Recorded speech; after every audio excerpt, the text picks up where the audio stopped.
Hi, my name is Brett and I'm here to talk to you about phonetic spelling.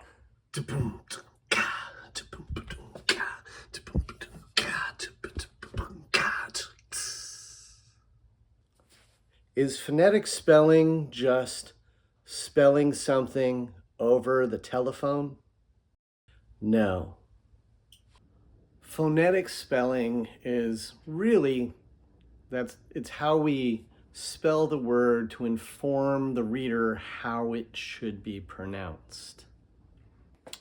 There's two ways we can do this. We can do this the complicated way, which is not how we're going to do this, but that involves specific characters that we are unfamiliar with mostly.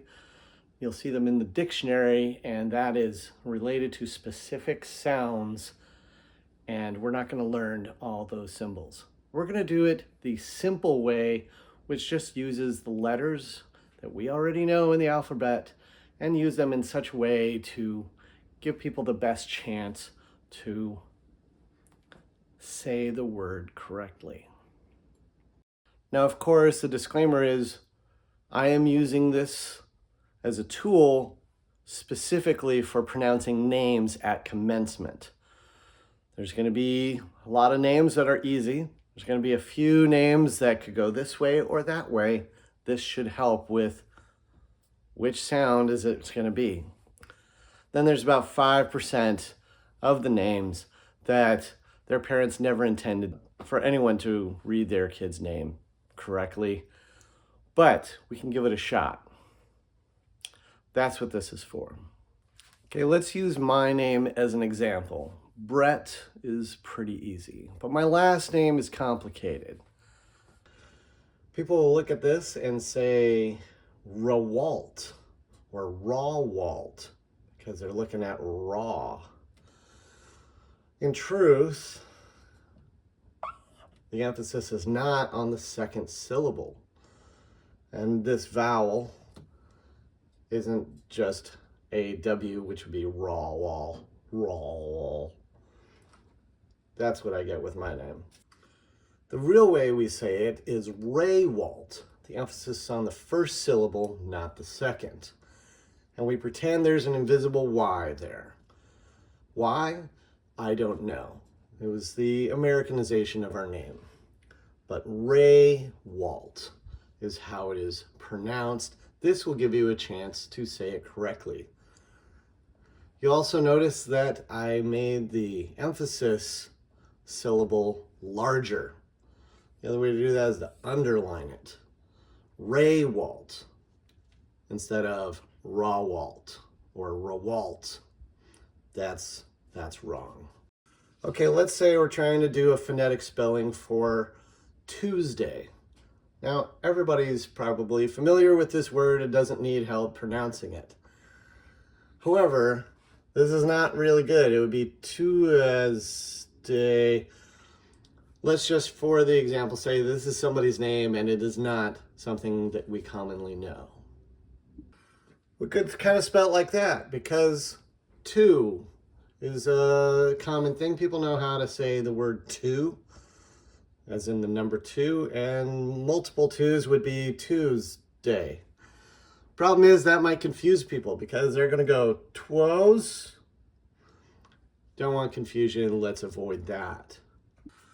Okay, is this better? It says Tuesday. O really gives you the vowel sound, and that's a word that people are familiar with. Unfortunately, people might say Tuesday because that's an S. So what if we change that to that? Tuesday. That's actually how it's pronounced. It looks weird because we're used to spelling it the other way, but the other part is which emphasis is the syllable on. These are equal. Maybe I've already written this. I could just say this so that it's pronounced Tuesday instead of Tuesday. Just an example. Now let's talk about some specific letters. Most of the consonants sound like the consonants. We all know what a B does. It makes one noise, it's B. But there are some weird ones. C is one of them. That can go either way. It can be an S sound or a K sound. Generally, I'm going to use an S or a K to connotate that so there's no confusion when the C comes up. G. You can have it be good or it can be gigantic. Makes two different noises. Generally speaking, if I'm using a G, I want it to make the G sound, which is G. You could also use a GH if you really want to make it clear. But if I'm using a J sound like judges, I'm going to use that J because that's the sound a J makes. If you get into like Spanish stuff or some other languages, that J might be a ya or a huh. Generally speaking, we're going to keep that as a J sound that sounds like judges. Just about any word that starts with a Q. We could also connotate that with a KW because it's just not difficult to figure out that K and W means qua. Okay, let's talk about letter combinations. We are familiar with these ones. CH, SH, and TH, we kind of know what to do with those. CH like cheese, SH like sherbet, TH like, well, there's two ways to do this. It can be the, like this, or it can be th, as in thank you. Which way do you go? Well, if we're doing the complicated version, we would have two different symbols of how to do that. But since we don't speak Icelandic and those are the symbols that they use, like really just, it doesn't come up all that often. You're probably fine just making a guess. These are not, really difficult. NG makes a sound like you're saying song. That is a combination. WH is used when. And so, yeah, we're going to use those. And those generally doesn't confuse too many people. Now, this is a combination that we don't really have a symbol for in English. This is a sound that is zh. We use this sound in words like treasure, like Treasure Island. When we put this down as a phonetic spelling, that's the sound we're going for, is the zh sound. So if I were to spell treasure, I would go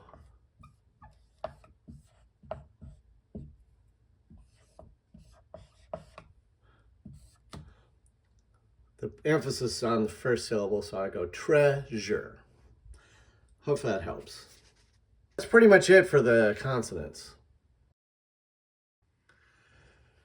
As far as the vowels go, A's give us problems. So here's how we would kind of sound this out. A lot of times it's just going to be an ah sound. But that sounds pretty close to that. Ah. And if I'm not sure whether this is an ah or an A, these will specify which I'm talking about. It's kind of hard for that to say anything but A, hard for anything to be construed about that other than ah. E. Two different sounds, but both kind of use that. Let's just use these if we're making those sounds. That's an I. Generally using the sound I, as in if or fit. O's make lots of different sounds. So here's your basic O, but if I'm saying O as in over, I might use OH because that means over. OA also makes that sound, like boat. So depending on what you're trying to say, one might be better than the other. Ow is OW would be like how.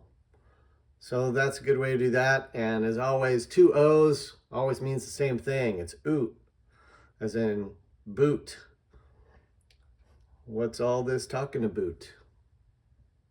Now, U's are going to be weird, and they make lots of different kinds of sounds, and depending on the language, there may be some that you're unfamiliar with. A lot of it, though, is going to be a as in utmost.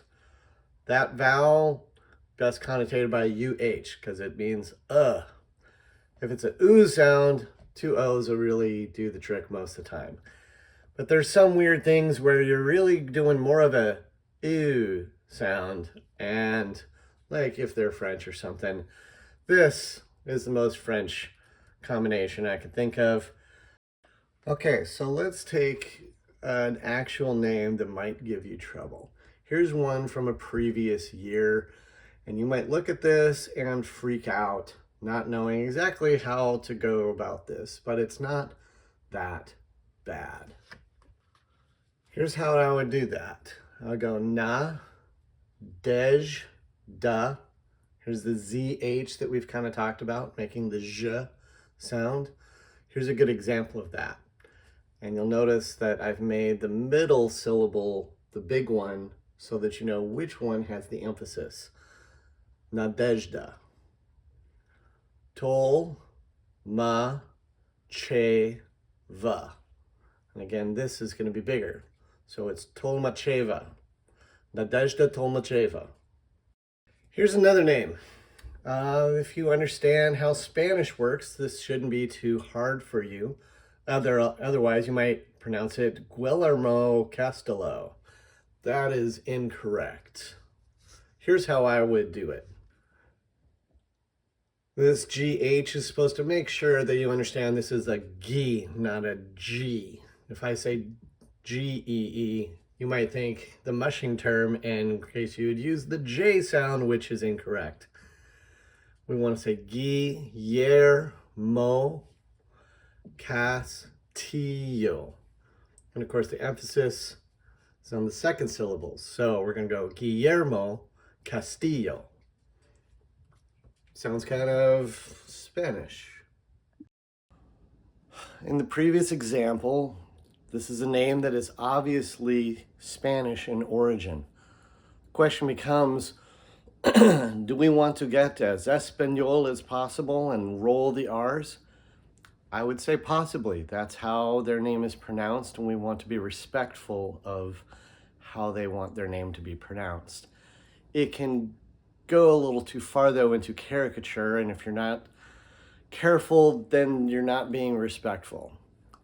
I would say listen to the person, how they are pronouncing it, and do your best to just repeat what is how they want their name pronounced. Okay, we're going to do a few more names now. These are names of people who have actually graduated from UAA. This is from a few years ago, though, so I'm going by memory. The pronunciation may not be 100% correct. I think they're mostly correct, but I'm going by memory. I don't mean to offend anybody who knows these people, or if you're one of the people whose names I'm using, I mean no disrespect. But for the purposes of teaching this method, it is a useful tool. So, without further ado. Okay, here's name number 1. Anna Sargorodsky. Here's name number 2. Edna Amaogak. Here's name number 3. Tuva Granoen. Here's name number 4. Immaculata Litulumar. Well, that's about it for this lesson. I hope you have a better introduction now into how Brett's simple phonetic spelling kind of works. If you're a reader, then hopefully that helps you kind of understand how to pronounce those words. And if you are helping somebody write their name phonetically, then hopefully this gives you a chance to try and do that correctly as well. A little bit of advice: try to be legible. Understanding phonetic spelling is part of it. The other part is writing in all caps, block letters. Don't use your cursive writing. We're just trying to make this very easily understood, and so that would be my advice in writing their names. When writing down somebody else's name to be phonetically pronounced, I usually just ask them to repeat it a few times, even have them slow it down so that I can really break down each syllable. And that's the secret, is just it's one syllable at a time, and you're just trying to replicate those sounds. I think that's it. All right. Thanks for watching.